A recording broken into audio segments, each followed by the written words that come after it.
Un affollato ex convento di San Francesco ha ospitato venerdì 19 settembre il concerto Una festa barocca, che ha visto la partecipazione di oltre 400 spettatori. L'evento, organizzato dal comune di Conegliano con il supporto del gruppo di volontari Note in Cima, è stata un'importante occasione per celebrare la musica classica, con l'Orchestra Barocca di Venezia che ha incantato il pubblico presente. L'evento non è stato solo una celebrazione della musica, ma anche un momento di solidarietà. Il sindaco Fabio Chies ha illustrato l'importanza dell'iniziativa, sottolineando come il concerto abbia contribuito a sostenere la Fondazione Oltre il Labirinto. Insieme a tutti i volontari di Note in Cima, si diceva prima che è un insieme di persone che ci aiutano a mettere giù le sedie, ad allestire, a fare tutte le cose che noi troviamo già pronte, per cui fare ancora un grandissimo applauso a loro perché ci vuole qualcuno che poi le cose le organizzi.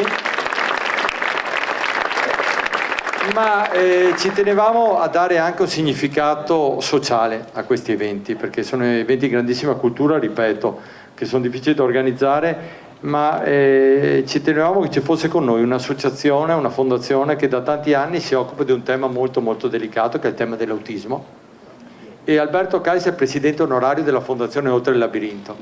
E io lo ringrazio anche personalmente, è una persona che io conosco fin da piccolo, ma quando lui ha iniziato ad occuparsi del tema dell'autismo non c'era la sensibilità che c'è oggi, perché oggi sembra molto più facile essere sensibili rispetto a certi temi. Alberto ha iniziato,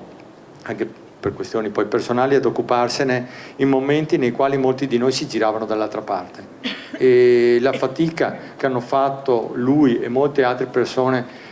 pionieristiche in questo senso è stato qualcosa che ha permesso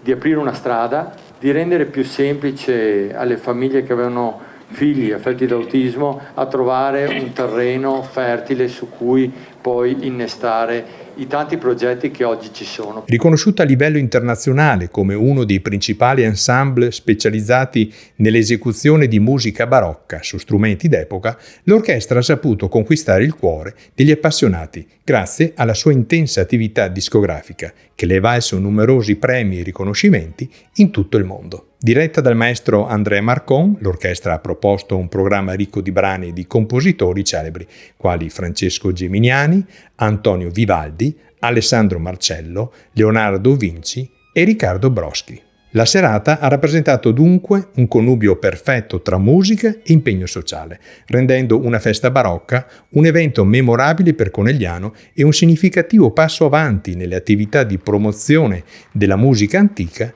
e del supporto alle iniziative solidali nel territorio.